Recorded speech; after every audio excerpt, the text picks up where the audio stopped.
Friends, मेरा नाम इंदल है और आप सभी को हमारे टॉप 20 कोचिंग में स्वागत है। आज हम बात करेंगे मूवमेंट क्या होता है, मूवमेंट कैसे लगता है, आज उस पर हम डिस्कस करेंगे। जैसे हमने पिछले लेक्चर में आपको फोर्स के विश्लेषण में आपको उसके कैरेक्टरिस्टिक्स और उसके इफेक्ट को बता दिया था कि बल का प्रभाव क्या होता है, बल के क्या क्या लक्षण होते हैं। उन्हीं पे आधारित ये जो हमारे मूवमेंट लगते हैं, कैसे कैसे मूवमेंट कार्य करते हैं, एक्ट करते हैं, आज हम जानेंगे। तो पहला हमारा टॉपिक है इंट्रोडक्शन ऑफ मूवमेंट, यानी कि जो आघूर्ण होता है उसका परिचय, यानी कि मूवमेंट को हिंदी में आघूर्ण कहते हैं। तब जानिए कि मूवमेंट क्या होता है। अगर कोई पिंड मान लीजिए स्थिर नहीं है, अगर उस पर आप कोई फोर्स लगा रहे हैं, अगर आप फोर्स लगा रहे हैं और स्थिर नहीं है, तो वो पिंड क्या होगा, एक लीनियर मोशन करेगा।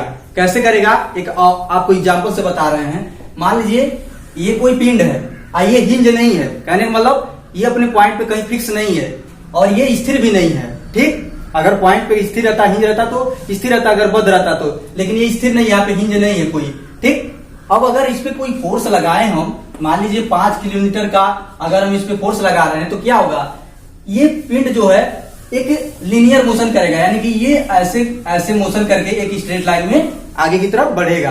अगर यही पिंड अगर हमारा स्थिर हो, यानी कि ये हिंज हो, यही हमारा पिंड जो है स्थिर हो, यानी कि हिंज हो, अगर इस पे हम फोर्स लगाएं सीधे सीधे इसके ऊपर, जो ये बिंदु है, ये पॉइंट है, जिस पॉइंट पे हिंज है, सीधे अगर इस पे फोर्स अगर ये करता है, तो ये पिंड तब भी नहीं घूमेगा। पहले तो घूम रहा था जब ये हिंज नहीं था, अब तो हिंज है और इस पे ये फोर्स लग रहा है, तो सीधे परपेंडिकुलर इस पे लग रहा है, बल की जो क्रिया रेखा है, जो पिंड की जो पॉइंट ऑफ एक्शन है, उसी पे एक्ट कर रहा है, तो इसलिए ये ऑब्जेक्ट नहीं मोशन करेगा, यानी कि ये घूमेगा नहीं। अगर यही जो हमारा ये फोर्स ऊपर से लग रहा था, चाहे यही देखिए, ये जो 5 किलोमीटर का फोर्स लग रहा है और ये अपने पॉइंट पे हिंज है, लेकिन इसकी जो क्रिया रेखा इस पॉइंट पे न पड़ के, यही मान लीजिए कि 5 किलोमीटर का इस तरह से फोर्स लग रहा है, इस तरह से इसकी जो लाइन ऑफ एक्शन है, ये क्रिया रेखा इस तरह से, तब ये क्या करने का, रोटेट करने लगेगा।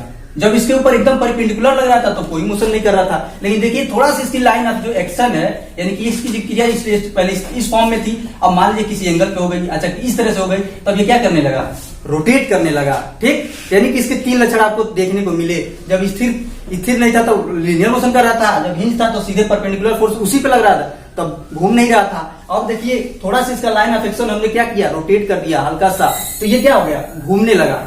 अब हम बात करेंगे जो दूसरा टॉपिक है हमारा, मोमेंट ऑफ फोर्स, यानी कि बलों का आघूर्ण। अब बलों का आघूर्ण क्या होता है, जब किसी पिंड पर बल लगाया जाता है, तो बल लगाने से जब पिंड क्या करती है, घूमने का प्रयास करती है, घूमने का प्रयत्न करती है, तो उसे हम क्या कहते हैं, बलाघूर्ण। कैसे, अगर मान लीजिए हमारा कोई यहाँ पे पिंड है, इस तरह से कोई मान लीजिए कोई पिंड है और ये मान ले रहे हैं कि इसकी एक पॉइंट पे कंसीडर कर रहे हैं कि ये हिंज है। मान लीजिए ये जो ऑब्जेक्ट है इस पॉइंट पे क्या है, हिंज है, और यहां से हम मान ले रहे हैं कि ये एक हमारी ये जो हमारी पॉइंट है, इसका नाम दे रहे हैं O, जो हमने यहाँ से डिस्टेंस लिया है इस पॉइंट को मान ले रहे हैं A। ठीक, ये हमारी इसकी हो गई जो पॉइंट है, ये पॉइंट की जो हमारी है ये लाइन एक्शन, ये जो पॉइंट है यहाँ भी हो सकता है, यहाँ भी हो सकता है, यानी कि जो हमारे मेन जो पार्टिकल इसमें जुड़ के बने हैं, उनका अपना अपना एक पॉइंट होगा। तो हम मान लें कि एक पॉइंट यहाँ पे है, तो उसका नाम A दे दिए, O दे दिए, और एक पॉइंट यहाँ पे दे दिए तो A दे दिए। अगर हम कोई फोर्स जो है परपेंडिकुलर इस जो ये पिंड है, जो हमारा पॉइंट है, इस पे अगर हम लगाएं, मान लीजिए कि ये हमारा 5 किलोमीटर का क्या है, कोई फोर्स लग रहा है, तो ये जो फोर्स लग रहा है, यहाँ पे देखिए ये पिंड क्या है, हिंज है, तो इस फोर्स की वजह से क्या होगा कि ये पिंड ऐसे इस फोर्स की वजह से ये पिंड ऐसे घूमने लगेगा। ठीक, किसकी वजह से, फोर्स की वजह से। कैसे घुमा, देखिए इसका जो फोर्स का जो हमारा लाइन ऑफ एक्शन है, इस पे न पढ़ करके देखिए इस पॉइंट पे पड़ रहा है, जिसकी वजह से ये हिंज है ऑब्जेक्ट, ये रोटेट करने लगा है। ठीक, अब हम इसकी इक्वेशन की बात करें, तो अगर जो मूवमेंट का इक्वेशन आता है, मूवमेंट का इक्वेशन ये आता है कि मूवमेंट को कैपिटल एम से प्रदर्शित करते हैं। Capital M equal to F into हमारा OA क्या है, ये क्रिया रेखा का जो बीच की दूरी होती है, जो लाइन ऑफ एक्शन होता है, उस ये तो जो फोर्स लग रहा है, ये इसी का क्रिया रेखा जो हो गया, जो बल लग रहा है, तो क्रिया रेखा जो पॉइंट है उनके बीच की जो डिस्टेंस होती है, मान ले रहे हैं कि ये डी है, तो यहाँ पे हम डी लिख सकते हैं, यानी कि उसके बीच की दूरी और जो फोर्स लग रहा है दोनों के गुणनफल के बराबर हमारा क्या होता है, मोमेंट होता है। चाहे तो हम यहाँ पे मान रख सकते हैं कैपिटल एम बराबर एफ इंटू डी। एफ क्या हमारा जो परपेंडिकुलर फोर्स लग रहा है, एफ या डी क्या है, इसके बीच की डिस्टेंस, क्रिया रेखा और पॉइंट के बीच की डिस्टेंस, जिसे स्मॉल डी से हम प्रदर्शित किए हैं। अब हम बात करेंगे यूनिट्स ऑफ मोमेंट, यानी कि हमारे आघूर्ण की यूनिट्स क्या क्या होते हैं। वैसे तो उसके यूनिट्स कई प्रकार के होते हैं, तो हम यहाँ पे जनरली 3 आपको बता रहे हैं। जो यूनिट्स होता है मोमेंट का वो 3 होते हैं, 3 कई होते हैं लेकिन 3 बता रहे हैं। एक हमारा होता है ग्राम सेंटीमीटर, एक हमारा होता है किलोग्राम मीटर, और एक हमारा होता है न्यूटन मीटर। चाहे तो इसे हम किलो न्यूटन मीटर भी कह सकते हैं, यानी कि इसके यूनिट्स कई तरह के होते हैं, अलग अलग फॉर्म इसको हम चेंज कर सकते हैं। यूनिट को तो हम चेंज ही कर सकते हैं, ठीक। तो यहाँ पे देखिए जो यूनिट्स होते हैं ग्राम सेंटीमीटर हो गए, किलोग्राम मीटर हो गए, न्यूटन मीटर या किलो न्यूटन मीटर। अब हम यूनिट हो गया, अब हम बात करेंगे इसकी डायरेक्शन ऑफ मूवमेंट, यानी कि जो हमारा आघूर्ण है किस किस दिशा में एक्ट करता है, किस किस दिशा में वर्क करता है। तो मूवमेंट का जो हमारा जो दिशा होता है वो देखिए यहाँ पे डायरेक्शन ऑफ, ये 2 तरह का होता है, एक होता है क्लॉकवाइज मूवमेंट और एक होता है एंटी क्लॉकवाइज मूवमेंट। अब देखिए क्लॉकवाइज मूवमेंट को हम हिंदी में कहते हैं दक्षिणा आवर्त आघूर्ण, और इसका बात करें कि एंटी क्लॉकवाइज मूवमेंट का इसे कहते हैं वामावर्ता आघूर्ण। कैसे कहेंगे, अब इसको एग्जाम्पल की तरफ हम समझते हैं। अगर एग्जाम्पल में मान लीजिए कि ये कोई हमारा रॉड है, ठीक, ये हमारा कोई रॉड है, समझने के लिए ये किसी पॉइंट पर क्या है, हिंज है, फिक्स है, ये क्या है किसी पॉइंट पर फिक्स है, ये रहा है। अब अगर हम इस पे फोर्स लगा रहे हैं, देखिए फोर्स लग रहा है, यहाँ भी लग रहा है, यहाँ भी लग रहा है, मान लीजिए यहाँ भी लग रहा है, आए फोर्स मान लीजिए नीचे से भी लग रहा है, ठीक, समझने के लिए। तो इसको हम नाम दे रहे हैं, ये मान लीजिए F1 लग रहा है, ये हमारा क्या लग रहा है F2 लग रहा है, ये हमारा F3 लग रहा है, ये हमारा क्या लग रहा है F4 लग रहा है।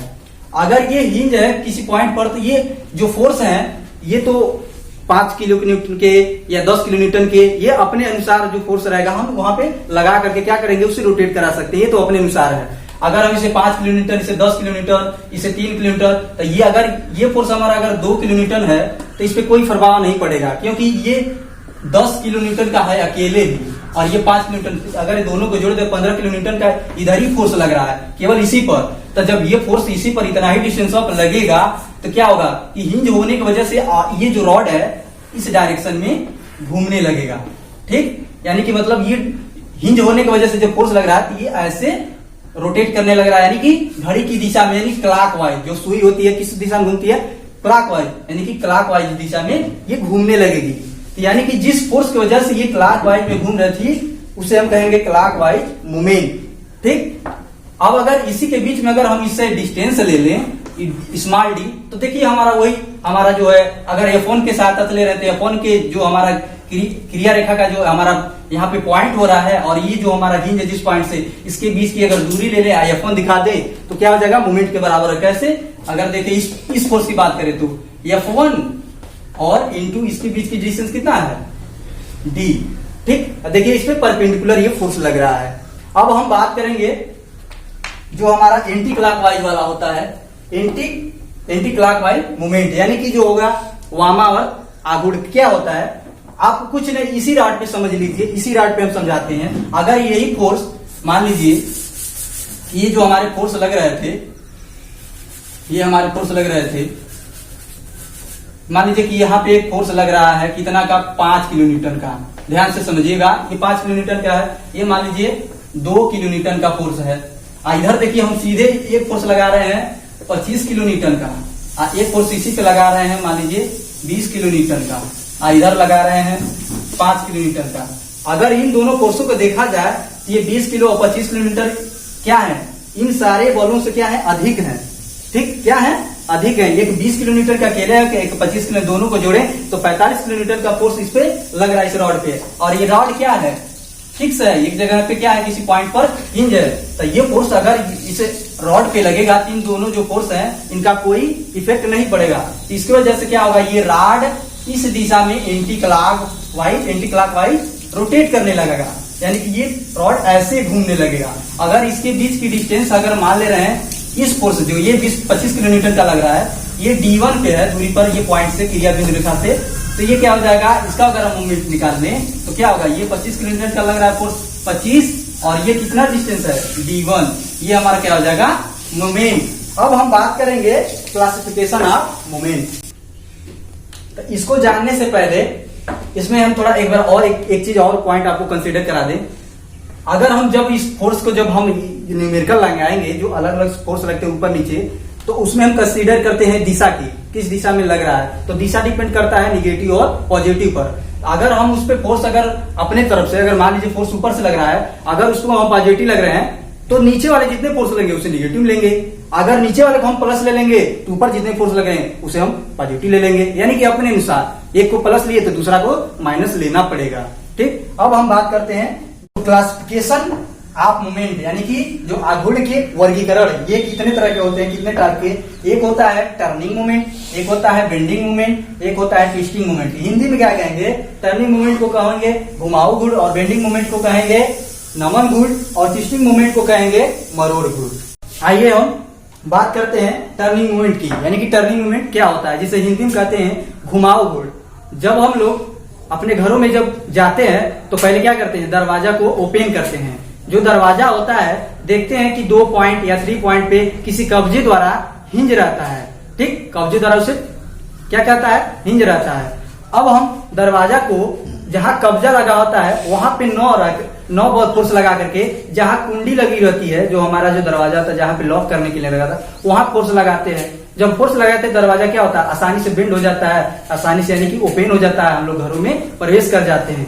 आप लोग कभी कंसीडर किए हैं ऐसा क्यों होता है कि फोर्स वहां पे लगाए तो आसानी से बेंड हो गया। अगर वही फोर्स जहां पे कब्जा लगा वहां पे फोर्स लगाए तो क्या बेंड होगा दरवाजा, यानी कि जो टर्निंग होगा, यानी कि घुमाव गत करेगा, नहीं करेगा।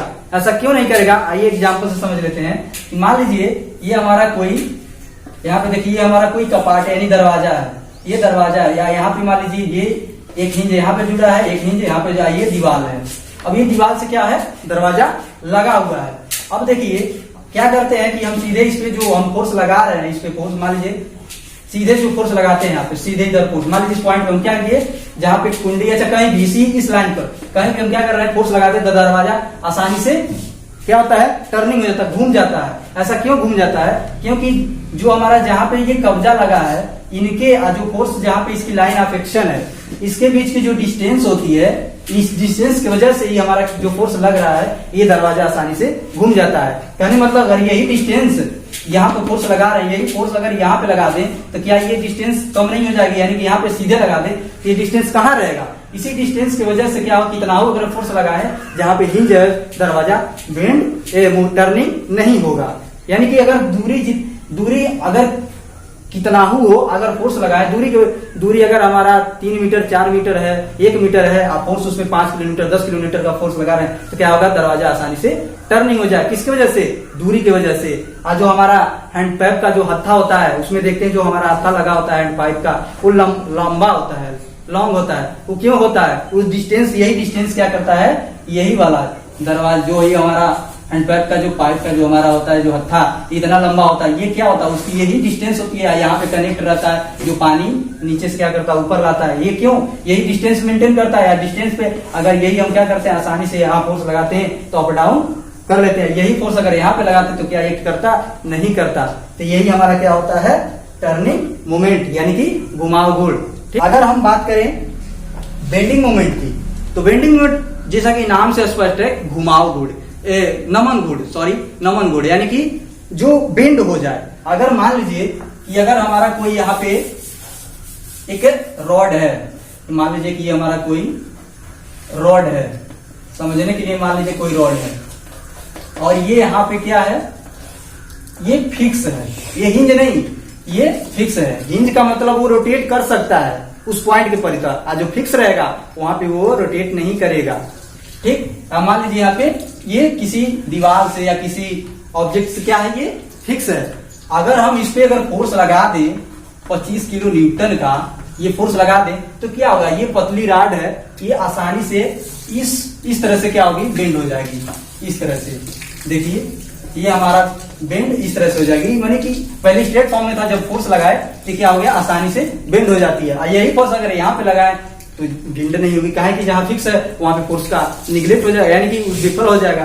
तो ये क्या हो गया कि अगर इस पे फोर्स लगाए तो क्या हो गया, बेंड हो गया। ठीक, देखिए अगर कोई आप स्प्रिंग लेते हैं, स्प्रिंग स्ट्रेट फॉर्म में होता है स्प्रिंग चाहे रॉड, उसके एक लास्ट छोरे पर जैसे ही आप हल्के से ऐसे इशारा करते हैं, स्प्रिंग क्या होता है, आसानी से बेंड हो जाता है। स्प्रिंग का छोड़िए, राड को लीजिए, अगर कोई पतली राड है एक यहाँ पे फिक्स कीजिए और यहाँ पे फोर्स लगाइए, आसानी से क्या होता है, वो बेंड हो जाता है। तो यहाँ पे हम राड का ही एग्जाम्पल लिए हैं। अब हम बात करेंगे जो ट्विस्टिंग मूवमेंट होता है, ट्विस्टिंग मूवमेंट जिसे हम कहेंगे मरोड़ घूर, यानी कि जो हम देखिए जो जब हम लोग कपड़ा जो धोते हैं तो कपड़ा जब सुखाने के लिए क्या करते हैं, उसमें जो पानी होता है उसको पहले निकालते हैं कपड़े से। तो कपड़े क्या करते हैं, दोनों तरफ से, देखिए दोनों तरफ से ऐसे ऐंठते हैं, कपड़े को ऐंठन करते हैं। तो क्या होता है कि उसमें जो पानी रहता है आसानी से बाहर निकल आता है। ठीक, यानी कि फोर्स जो हम लगा रहे थे, तो एक फोर्स इस डायरेक्शन में लगा रहे थे, यानी मान लीजिए कि हमारा एक एंटी क्लॉकवाइज में लग रहा है, एक फोर्स हमारा जो लग रहा है क्लॉकवाइज में लग रहा है। तो दोनों फोर्स की वजह से क्या हुआ, कपड़ा हमारा ट्विस्ट हुआ, और ट्विस्ट होने की वजह से पानी बाहर आ गई, वहीं पे हमारा क्या लगा, ट्विस्टिंग मूवमेंट। तो जो दो फोर्स लग रहे हैं उन्हीं को कंसीडर करेंगे तो ट्विस्टिंग मूवमेंट हो जाएंगे। ट्विस्टिंग मूवमेंट का एक एग्जांपल और देख लीजिए, जो हमारा अगर मान लीजिए कोई पतली रॉड है, पतली राड, और उसको पतली राड के दोनों तरफ से फोर्स लगाएंगे तो देखते हैं उसमें ऐंठन ऐंठन दिखाई देने लगती है, ऐंठन बनने लगता है। तो वे क्या हुए, ट्विस्टिंग मूवमेंट हुए। ठीक, बस आज के लिए इतना ही। Thank you for watching my video.